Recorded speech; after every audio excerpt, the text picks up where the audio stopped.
여러분 한 주간도 잘 지내고 계십니까? 우리 기도하시고 하나님의 말씀 함께 나누겠습니다. 하나님 아버지, 우리 성도들을 어디서나 주님께서 지켜보아여 주시고 하나님을 더욱더 의존하며 하루하루 살아갈 수 있도록 주여 인도하여 주시옵소서. 감사를 드리오며 예수님의 이름으로 기도드렸습니다. 네, 오늘은 고린도후서 1장 8절에서 11절의 말씀을 가지고 신앙생활의 본질은 무엇일까라는 제목으로 말씀을 나누고자 합니다. 오늘 제목이 신앙생활의 본질은 무엇일까입니다. 본질, 이런 말은 일상생활에서 잘 쓰지는 않습니다. 하지만 그렇다고 전혀 안 쓰는 것은 아닌데, 우리가 보통 본질 이런 단어를 쓸 때는 뭔가 문제의 핵심을 파악하려고 할 때 그런 말을 씁니다. 문제가 있고 그 문제의 핵심을 파악할 때, 야, 이 문제의 본질은 이런 것 같아, 이렇게 얘기한다는 것이죠. 그러니 우리가 신앙생활의 본질은 무엇인가 라고 질문을 던지는 것은 똑같이 뭔가 신앙생활에 문제가 있거나 이 올바른 방향으로 어떻게 해야 되는지 이런 것을 질문 던지고 싶을 때 본질에 대한 질문을 던지는 것이기도 합니다. 본질, 이것을 국어사전에 찾아보면 본래 가지고 있는 성질, 이런 뜻을 가지고 있습니다. 근데 그러니까 돌은 원래 딱딱한 성질을 갖고 있고 물은 형체가 없는 성질을 갖고 있고 이런 것이 본질이라고 할 수 있는 것이죠. 그런데 철학사전을 찾아보면 본질이라는 설명에 한 줄 정도 더 추가되어 있는 설명이 있습니다. 거기에는 철학사전에는 이렇게 되어 있죠. 실존에 상대되는 말로 어떤 존재에 관해 그 무엇이라고 정의될 수 있는 성질. 네, 철학사전이라 말이 좀 어렵긴 합니다. 근데 딴 설명보다도 요 앞에 있는 실존에 상대되는 말로, 실존에 상대된다. 말하자면 딱 눈에 보이는 것은 아니어야 된다, 이런 뜻이죠. 상대된다는 말은 반대된다는 것이니까요. 눈에 딱 보이는 것과는 좀 반대되는 의미에서 그것이 갖고 있는 본래의 성질, 이것을 본질이라고 얘기할 수 있는 것이죠. 아마 제가 신앙의 본질은 무엇인가라고 질문했을 때에 제가 의미했던 본질이라는 의미가 딱 그 의미였던 것 같습니다. 신앙생활을 겉으로 보기에는 참 쉽습니다. 신앙생활은 주일날 교회 가는 것입니다. 예수님 안 믿다가 예수님 믿었다는 것은 주일날 교회 가느냐 안 가느냐로 판결됩니다. 주일날 교회 나오지 않으면서 신앙생활을 한다고 얘기할 수도 없습니다. 또 한 걸음 더 나아가서 기도하고 혼자서 성경 읽는 것, 이런 것도 신앙생활입니다. 여기에 추가적으로 교회의 성도들과 교제하고 친밀하게 살아가는 것만 있다면 아마 신앙생활로서는 별 문제가 없을 것입니다. 주일날 교회에 오시고 혼자서 기도하고 말씀도 볼 수 있고 성도들 안에 교제도 있고 아주 이상적인 신앙생활이라고 할 수 있습니다. 그러나 이렇게 눈에 보이는 어떤 것이 본질이 아니라고 한다면, 철학사전의 의미처럼 실존에 보이는 것과는 좀 상반되는 의미에서 정의될 수 있는 질적인 것, 본질적인 것은 무엇일까요? 돌은 딱딱해 보이기도 하고 물은 투명해 보이기도 하고 이런 것, 눈에 딱 보이는 것 말고, 교회 오는 것, 기도하는 것, 말씀 보는 것 말고 정말 신앙의 본질은 무엇이라고 할 수 있을까요? 주일날 교회 왔지만, 심지어 예배 시간에 예배당에 앉아있지만 머릿속으로는 계속 딴 생각만 할 수도 있습니다.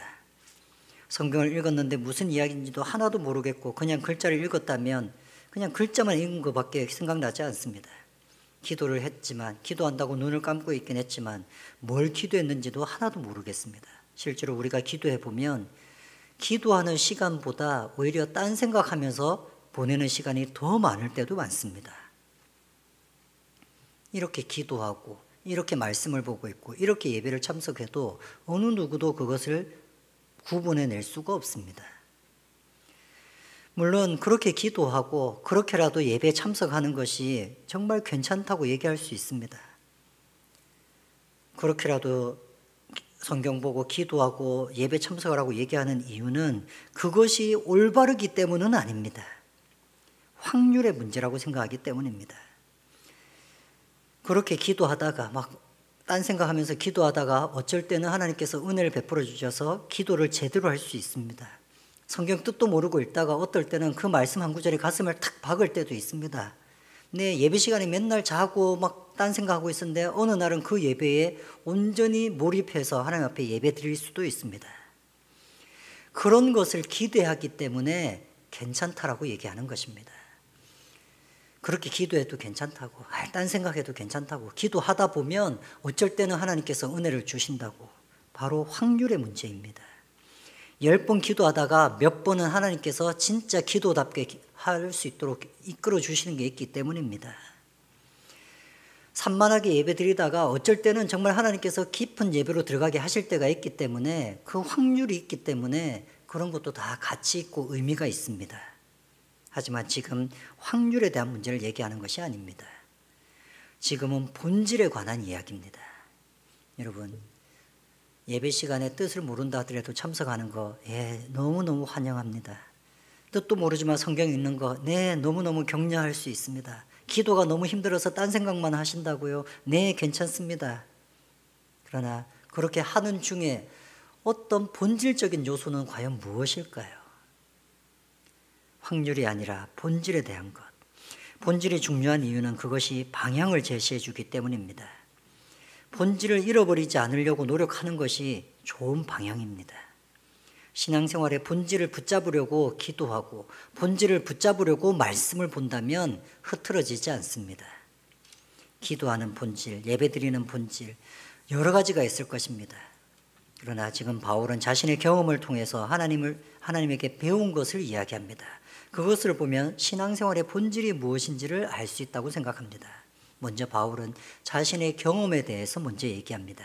1장 8절 9절.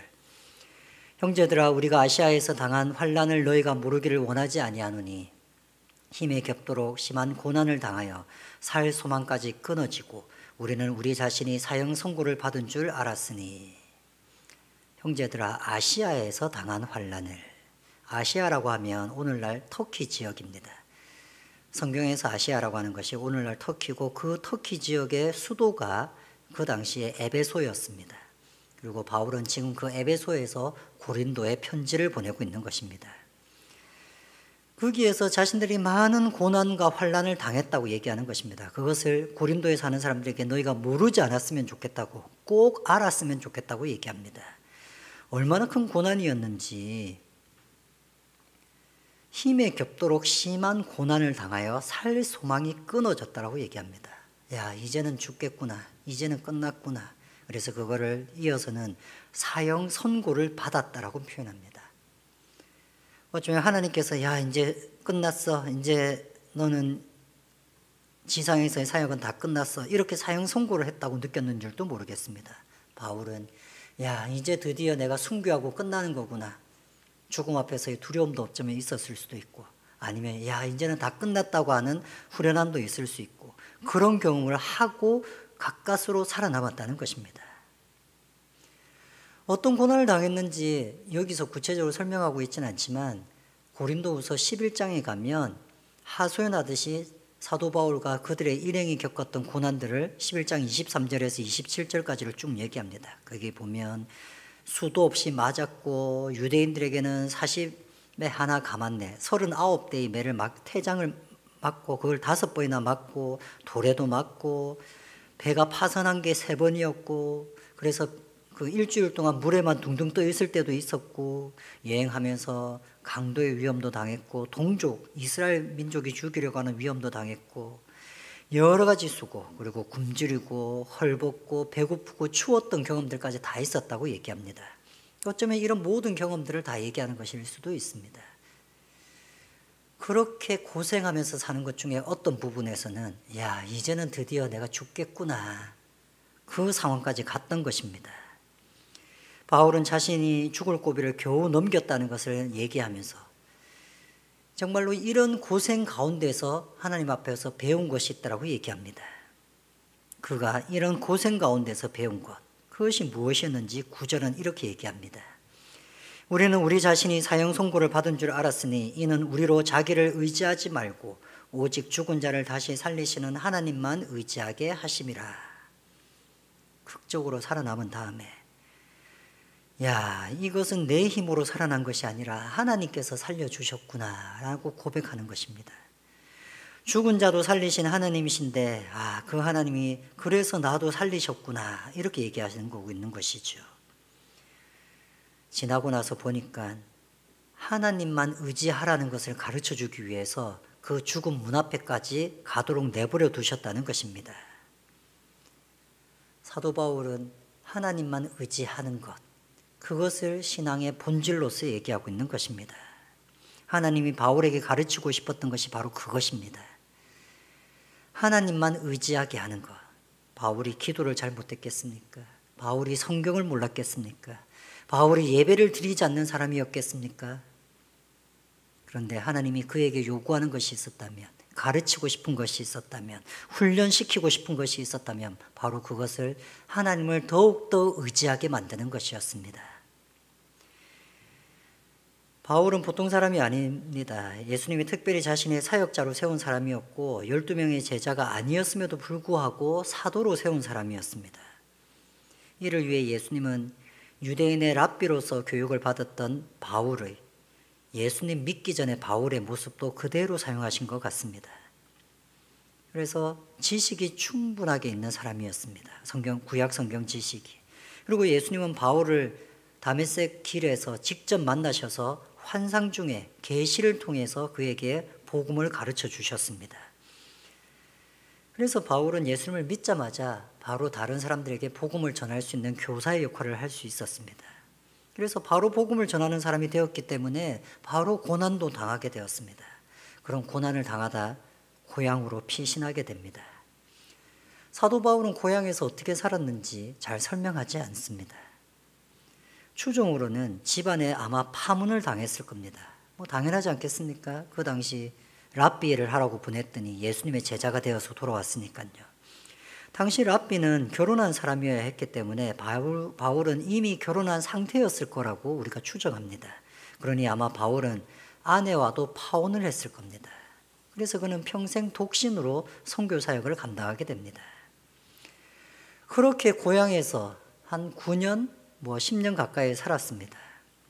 바나바가 안디옥 교회로 와서 바울을 부르게 될 때까지 그 8, 9년의 시간, 거의 10년 가까운 시간을 고향에서 보냈던 것이죠. 안디옥으로 와서 바울은 한 3년 정도 안디옥에서 설교자로서 또 가르치는 자로서 복음 전도자로서 사역을 합니다. 그리고 성령의 인도하심을 따라서 안디옥 교회는 바울을 선교사로 파송하게 됩니다. 그리고 1차 전도여행을 떠나게 되었고 2차 전도여행 때 고린도를 방문하게 돼서 고린도를 전도하게 되었습니다. 그리고 지금 고린도 전후서를 쓰고 있는 것은 3차 전도여행 때였습니다. 1차 전도여행을 출발해서 3차 전도여행까지 올 때의 시간이 대략 10년 정도가 됩니다. 안디옥 교회에 와서 말씀 사역을 했던 것까지 치면 한 13년, 12년, 13년 정도의 시간이 흐른 것이죠. 고린도 전후서는 바로 그렇게 예수님을 믿은 지는 한 20년쯤 됐고 20년이 조금 넘었고 그리고 사역자가 된 지는 10년이 넘은 그리고 선교사로서 산전수전을 다 겪은 사람, 그 사도 바울이 쓴 편지였습니다. 여러분 생각해 보십시오. 아마 그 당시에 사도 바울이 어떤 위치였는가를 생각해 보면 더 배울 것이 없는 사역자였을 겁니다. 목사들의 목사가 바로 바울이었기 때문입니다. 바울은 그런 사람이었습니다. 그는 학식으로도 부족할 것이 없었습니다. 12제자 중에 랍비 교육을 받은 사람이 누가 있었겠습니까? 또 그는 개인적으로도 예수님을 경험하는 아주 개인의 회심의 간정이 확실하게 있는 사람이었습니다. 개인의 경험도 있습니다. 예수님에 대한. 그리고 그의 사역의 경험은 당대의 누구도 그를 넘어설 수 없었습니다. 어느 누가 그렇게 많은 경험을, 많은 사람을 전도했던 경험을 10년 넘게 하고 있었겠습니까? 그러나 그가 그 위치에 있으면서도 꼭 배워야 할 것이 한 가지가 있었습니다. 배운다기보다는 훈련받아야 될 신앙 과목이었던 것이죠. 그것이 바로 하나님께 의존하는 것이었습니다. 하나님이 바울에게 가르치고 싶은 것, 사역자로 10년 넘게 살았고 예수님 믿은 지가 20년이 훨씬 넘었지만 그럼에도 불구하고 죽음 앞에서까지 이르게 하면서까지 하나님이 가르치고 싶은 것이 있었다면 네 자신을 의지하지 말고 하나님을 의지하라. 이것을 가르치고 싶었다는 것이죠. 신앙생활의 본질은 무엇일까요? 하나님이 우리에게 원하는 것이 무엇일까요? 우리의 신앙생활을 통해서 하나님은 우리가 점점 더 하나님을 의존하게 되는 것, 그것을 원하신다고 말할 수 있습니다. 이것이 우리의 신앙의 본질입니다. 왜 우리가 기도해야 됩니까? 왜 우리가 성경을 보는 것일까요? 기도하고 성경 보고 예배드리면서 우리는 하나님을 더욱더 알아가며 하나님을 더욱더 신뢰하며 하나님께 더욱더 의존하게 되는 것입니다. 그래서 사도 바울은 이 경험을 하고 나서 1장 10절에 이렇게 고백합니다. 그가 하나님이죠. 그가 이같이 큰 사망에서 우리를 건지셨고 또 건지실 것이며 이후에도 건지시기를 그에게 바라노라. 앞으로 어떤 어려움이 있어도 하나님께서 나를 건져주실 것이고 그 이후에도 계속 건져주실 것을 기대한다라고 고백한 것이었습니다. 신앙생활을 바깥에서 보면 주일날 교회 가는 것입니다. 그리고 혼자서 기도하고 성경 보는 것이죠. 맞습니다. 그것도 신앙의 본질적인 요소입니다. 예수님께서도 이런 것을 가르치실 때 내용도 취하고 형식도 버리지 말라고 말씀하셨습니다. 그럼에도 주일 성수, 성경 읽기, 기도하기와 같은 신앙 행위들이 본질적으로 우리를 어떤 신앙인으로 만들어야 하는가, 그것을 생각해 보아야 됩니다. 주일날은 잘 빠지지 않습니다. 그런데 하나님을 의지하지 않는다면 올바른 신앙이라고 할 수 있을까요? 성경은 열심히 보고 있습니다. 그러나 주님을 신뢰하지 않는다면, 기도는 열심히 합니다. 그러나 염려를 떨쳐버리지 못한다면, 그래서 이 문제는 기도 갖고 될 일이 아닌데 불안하고 떨리고만 있다면 그것은 신앙생활을 잘하고 있는 것이라고 할 수 있을까요? 하나님을 의지해 가는 것, 10년 전보다 10년 후는 더 하나님을 의지해져 가는 것, 그것이 신앙의 성장이고 그것이 신앙의 방향인 것입니다. 여러분, 하나님을 의지하는 것, 그것이 우리 신앙생활의 본질적인 것입니다. 그렇다면 이렇게 하나님을 의지한다는 것을 보여주는 가시적인 눈에 보이는 신앙 행위는 뭐가 있을까요? 네, 아마 상황이 되지 않는데도 참 노력해서 주일날 꼭꼭 예배 참석하는 것도 하나님이 나의 주인 되시고 내가 하나님께 의지한다는 것을 고백하는 좋은 행위이기도 합니다. 성경 말씀을 읽어도 이해가 안 되는데 그냥 몰라도 내가 계속 읽겠다고 노력하는 건 아주 칭찬드릴 만한 일이고 하나님을 의지하는 것이기도 합니다. 하나님이 깨우쳐 주시겠지 이러면서 의지하는 것이니까요. 그러나 아마도 좀 더 하나님을 의존하는 행동으로 적합한 것이 있다면 그것은 기도일 것입니다. 그래서 바울은 이렇게 자신의 얘기를 한 다음에 11절에 이렇게 말씀합니다. 너희도 우리를 위하여 간구함으로 도우라. 이는 우리가 많은 사람의 기도로 얻은 은사로 말미암아 많은 사람이 우리를 위하여 감사하게 하려 함이라. 너희도 우리를 위하여 기도함으로 도우라. 우리도 우리 자신을 위해서 기도하고 있는데 너희도 우리를 위해서 기도함으로 우리를 도와줘. 하나님께 의존하는 것은 그냥 아무것도 하지 않겠다는 선언이 아닙니다. 그것은 기도하겠다는 선언이어야 합니다. 우리는 종종 하나님께 의존한다고 하면서 아무것도 하지 않는 것을 결정할 때가 많이 있습니다. 그냥 나는 다 놓았어. 그냥 나는 마음 비웠어. 아무것도 안 할 거야. 일이 되면 하나님 뜻이고 일이 안 되면 하나님 뜻이 아니라고 내가 생각할 거야. 이렇게 생각할 때가 있습니다. 그러나 지금 바울은 아니라고, 기도해야 된다고. 그러니 하나님 앞에 의존하는 사람들은 기도해야 된다고, 기도함으로 우리를 좀 도와달라고 이렇게 부탁하고 있는 것입니다. 하나님께 의존하는 것은 아무것도 하지 않는 것이 아니라 바로 기도하는 것입니다. 여러분, 꿈꾸는 교회에서 신앙 성장의 첫 번째 의미가 무엇인지 아십니까? 신앙을 성장한다는 것은 바로 하나님께 좀 더 의지하게 되었다는 것을 의미합니다. 신앙생활을 10년 했는데 10년 전보다는 이제 내가 더 하나님을 더 의지하게 되었어. 그러면 그것은 신앙이 성장한 겁니다. 10년 전에 청년 때는 내가 못 모르고 하나님께 의지했는데 이제 내가 살아보니까 하나님 앞에 의지한다고 되는 게 아니더라고. 만약에 이런 결론이 났다면 그는 신앙이 떨어진 것입니다. 신앙이 자란다고 하는 것, 신앙 성장이 한다는 것의 첫 번째 의미는 하나님께 의지하는 것이 더욱더 늘어간다고, 더욱더 많은 것을, 더욱더 깊게 의존하게 된다는 것입니다. 의존에 대해서는 할 얘기가 참 많이 있습니다. 제 목회의 경험을 봐도 하나님을 의존하는가 안 하는가가 아주 중요한 요소라는 것을 제가 몸으로 체험할 수밖에 없었던 시간들이 너무 많이 있습니다. 꿈꾸는 교회 모든 성도들이 정말 그렇게 하나님을 의존함으로 하루하루 살아갈 수 있으면 좋겠습니다. 그리고 하나님을 의존하기 위해서 의존했더니 받았던 축복들이 많아야 더욱더 의존할 수 있지 않겠습니까? 그래서 그런 선순환되는, 의존했더니 하나님의 도우심을 받고 그 도우심을 받고 났더니 더 의존하게 되고, 그렇게 하나님을 더욱더 의존하며 살아가는 꿈꾸는 교회 성도 여러분들이 되시기를 바랍니다. 함께 기도하시겠습니다. 하나님 아버지, 우리가 주님을 더욱더 붙잡기를 원합니다. 내 삶의 모든 문제뿐만 아니라 내가 관계한 모든 것들에서 하나님 앞에 의존하며 나아가게 하여 주시옵소서. 힘든 삶 가운데서 고생하고 고민하고 있는 우리 성도들을 붙잡아 주셔서 하나님께서 무거운 짐을 다 벗겨주시고 오로지 가벼운 하나님의 짐으로 인도하여 주시옵소서. 수고하는 자들이 더욱더 하나님을 의존할 수 있도록 주님 붙잡아 주시길 원하오며 예수님의 이름으로 기도드렸습니다.